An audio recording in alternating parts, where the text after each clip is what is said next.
Hey there, Kenny Harper here, and I'm excited to be here because we're going to be talking about some stories of transformation that can help you take new amplified actions to achieve new amplified results.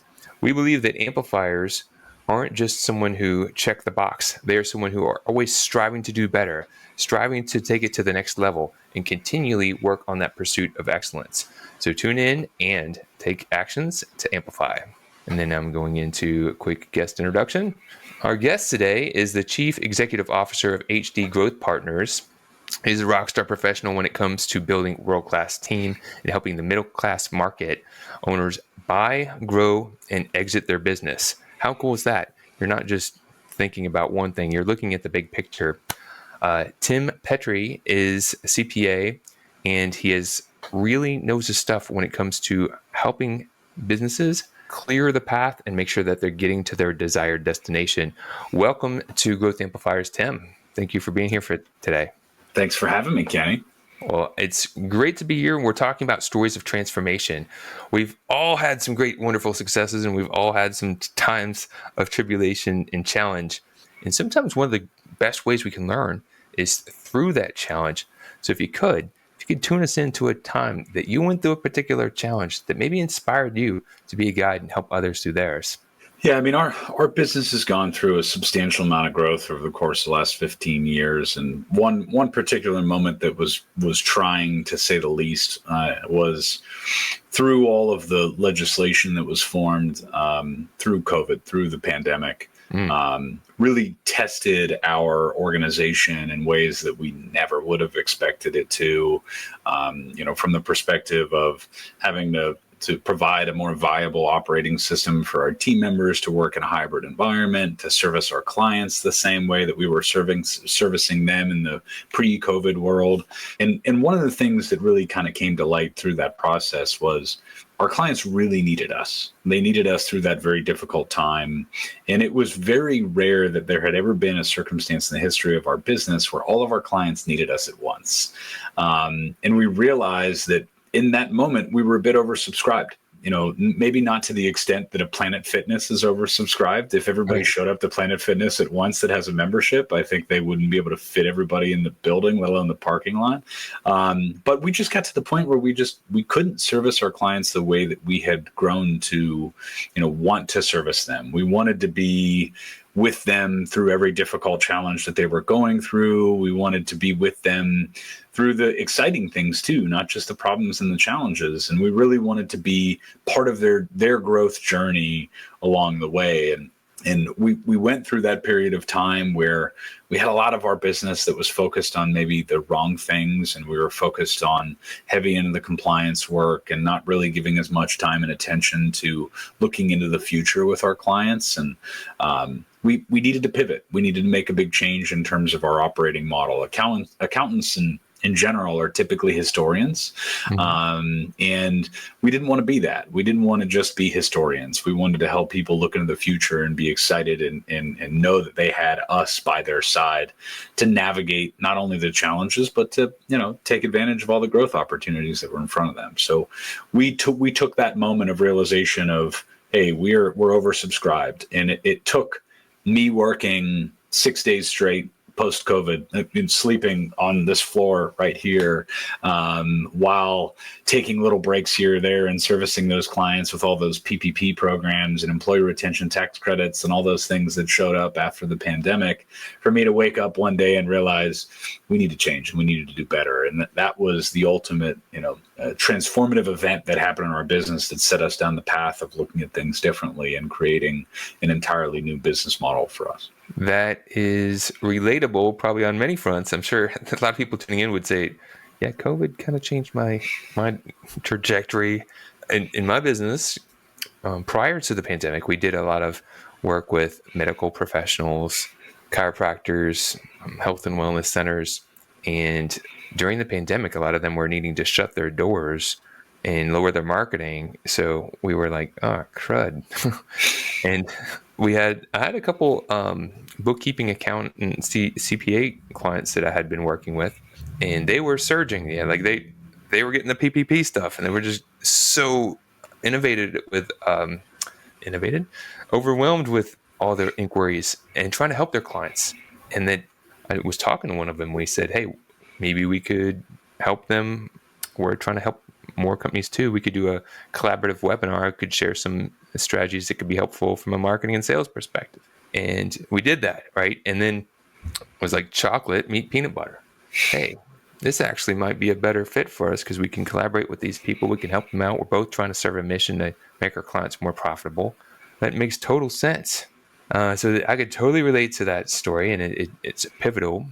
As you went through that challenge and you were going through that hard time yourself, what was the motivation, the push to help you continually go through that?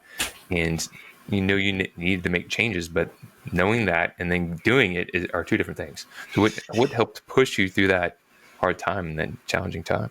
So kind of two things. Number one, in that period, I was also, my children were born. I have an 8-year-old and a 6-year-old. And, as we were going through COVID and I was realizing, hey, I'm working a lot. I'm taking time away from my family. I'm sleeping on the floor in my office here to do whatever I have to do to get by. And it wasn't sustainable. It wasn't something that we could do long term. It wasn't something that I wanted to do any longer than I needed to. We wanted to service our clients. We wanted to do great by them. But at the same time, I also had that balance of, I have an obligation as a father that comes before anything else. Our business is important and the clients that we service are important. Our community is very important. But first and foremost for me is being a dad and being a good husband to my wife. And I wasn't going to be able to do that. And then I realized, okay, well, if I can't do that, how can any of my people do that? How can anybody that works on my team live a good quality of life? If the guy at the top is not living a good quality of life, what does that say for everybody else? And then I looked at the broader accounting industry and realized this is a problem across the board. This is something that is a huge issue at every public accounting firm across the country. There's rampant heart disease, there's alcoholism, there's divorces, there's just all kinds of things that happen as a result of just continuing to be okay with living that kind of lifestyle. And I realized I was young enough in my career that I was able to make something selfishly better for me, but ultimately, if it was better for me, it was going to be better for all the people at our firm as well. And if I can have a higher rate of retention of my staff members and they stay longer and I have lower turnover, then my clients ultimately win. They get a far better service. They get a far better, knowledgeable group of people that are working for them because they know them so well.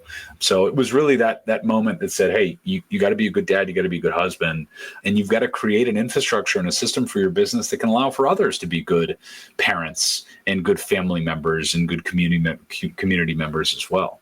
What I really like about what you're saying, Tim, is you really have your priorities in order. And it happens. I don't know why it's so rampant in some industries more than others, but people will put their job to the top and their health or relationships can suffer. And the priorities are out of order. Your business should be serving your life, not weighing it back.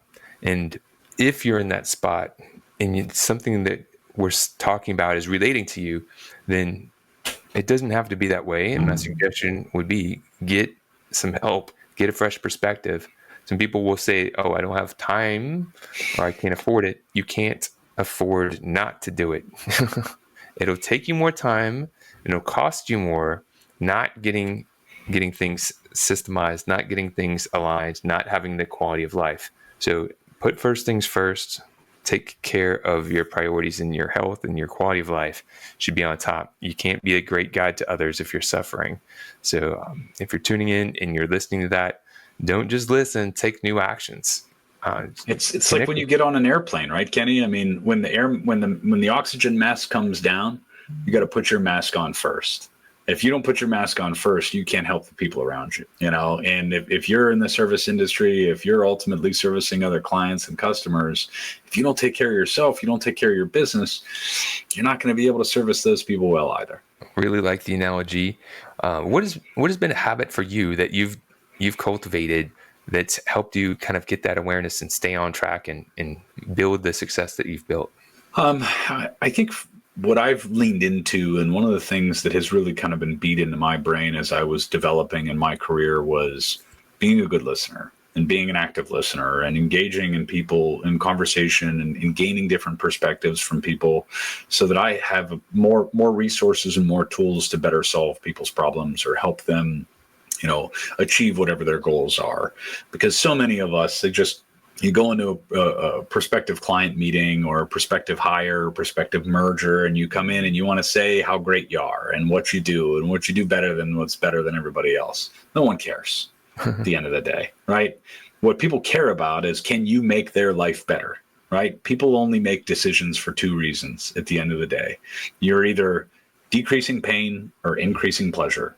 And if you can listen to someone and hear what they need from you and what opportunities you have to either reduce their pain or increase their pleasure, then you can provide something of value to them. But if you walk into that meeting and you're just here, I'm great, and here's why you should think that I'm great, nobody's going to listen. You're a commercial. You're going to get automatically tuned out by their internal brain algorithm, and you're largely the meeting is already over at that point. So listen, be an active listener, engage, and then prove that you're listening by coming back to them and providing feedback and providing, perspective and answers and potential solutions to things that they brought up, or potential pains that you can help them solve, or potential pleasures that you can help them increase. I think that's a great push. HD growth partners, you're not simply there to check the box. You're simply there to help them get the desired result.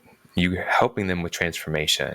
Getting the box checked is something that is important. We need it done. But helping someone get to where they want to go, either resolve that pain or experience that pleasure, is the more important. It's the means to the end, right? Mm-hmm. So as you've been doing that, you've obviously are well spoken. You've got your priorities in line.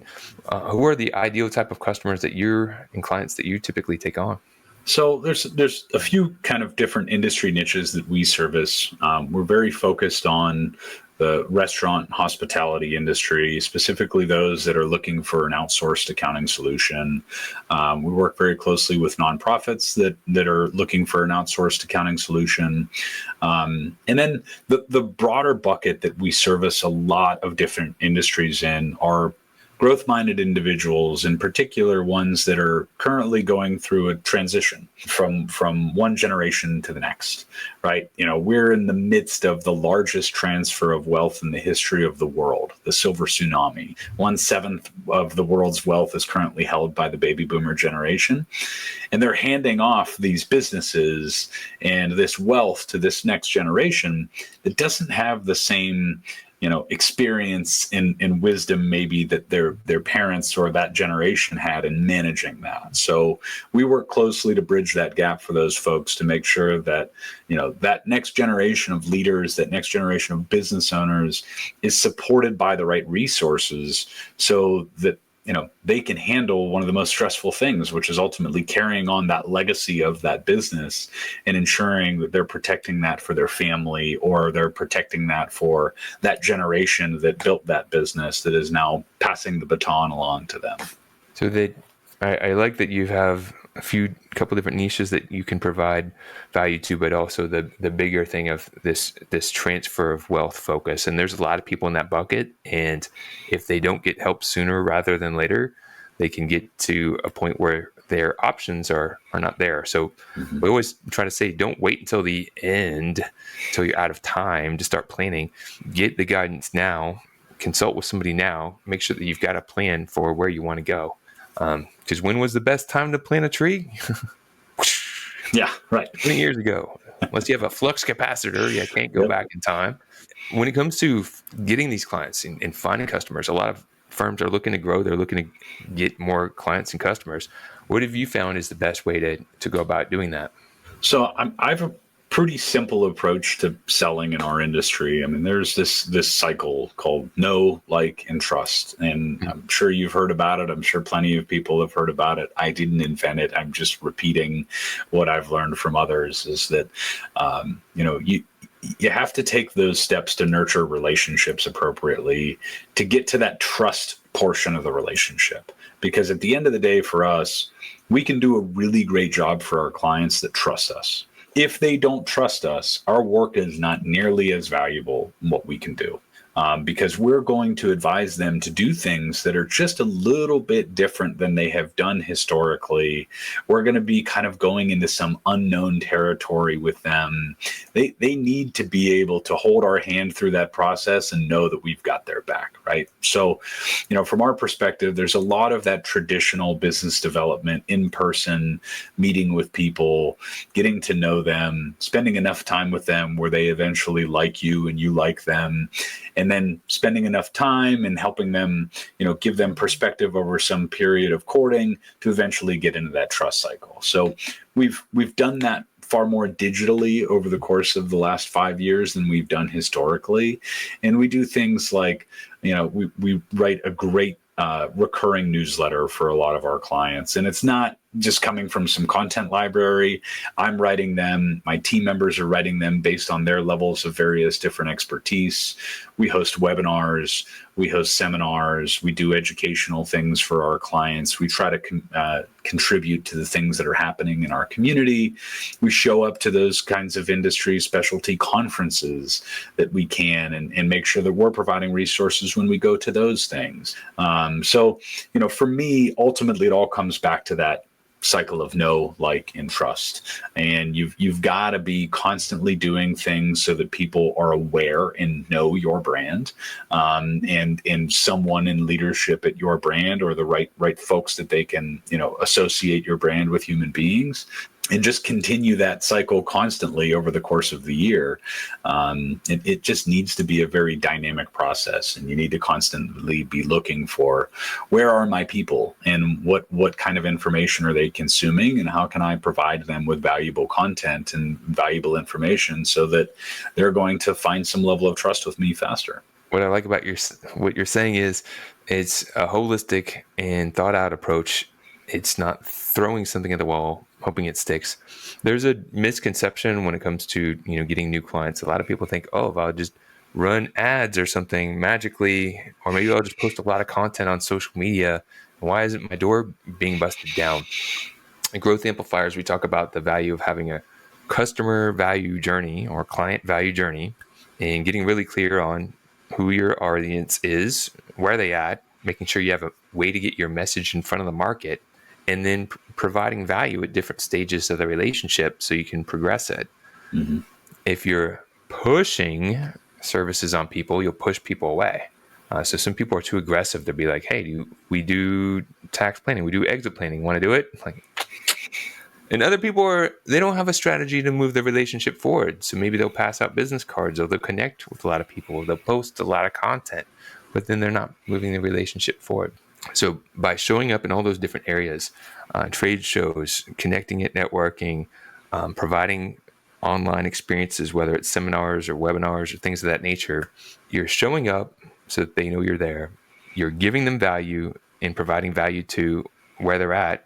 And then they can see you as a trusted advisor. So when they have that need, naturally, who are they going to come to? So Tim, I appreciate you for sharing that, because some people need to hear that, because there's a lot of other people that will tell you there's this magic thing, just do this magic thing, and it just magically works. And it's not the reality.